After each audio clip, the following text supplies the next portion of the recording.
going on, guys? This is Kyle from nootropicslogic.com, and today we're talking about Phenibut HCL versus FAA and which one I think is better.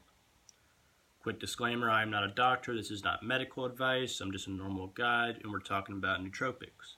Alright? So, what exactly is Phenibut if you don't know what that is? Phenibut is a nootropic compound that is actually a GABA derivative. And more specifically, Phenibut actually agonizes the GABA B receptor, which is why it works so well.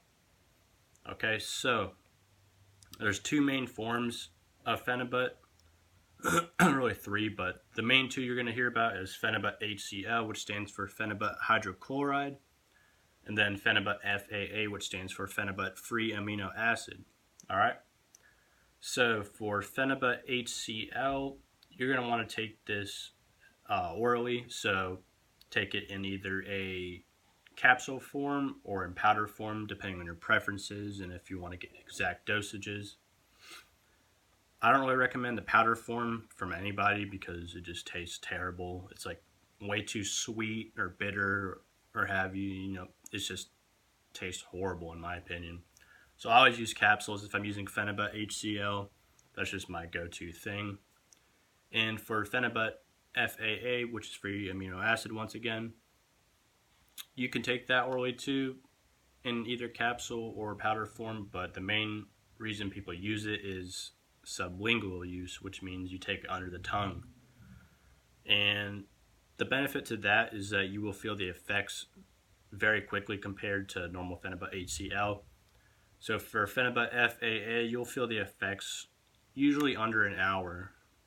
But the only downside is that you have to hold it under your tongue for like 15-20 minutes, which can be a lot and pretty unpleasant.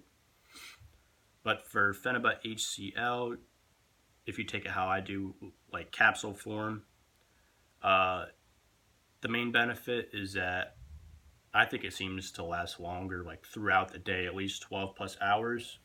And the only downside is that it'll take between 3 and 5 hours for it to kick in, which is why I like to dose it 2 to 3 times during the day. I'll start first on an empty stomach. I'll take about 500 milligrams of Phenibut, wait 2 or 3 hours and take another 500 milligrams of Phenibut, and then from there, if I decide to take a third dose, it'll be like 4 hours after that.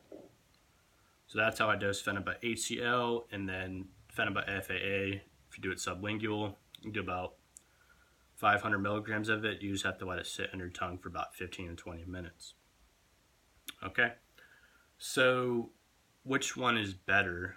And there's a lot of debate on this, but in my personal opinion, I'd have to say Phenibut HCL because it's cheaper, it lasts longer, you can take it in capsule form, and it'll work faster than Phenibut FAA would.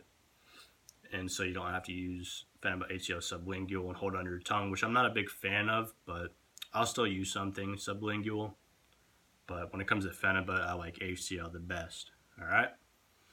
So that's my take on Phenibut HCL versus FAA and what you can expect from all of them and how to use them. Alright? So that's really it for this one, and I will talk to you all later.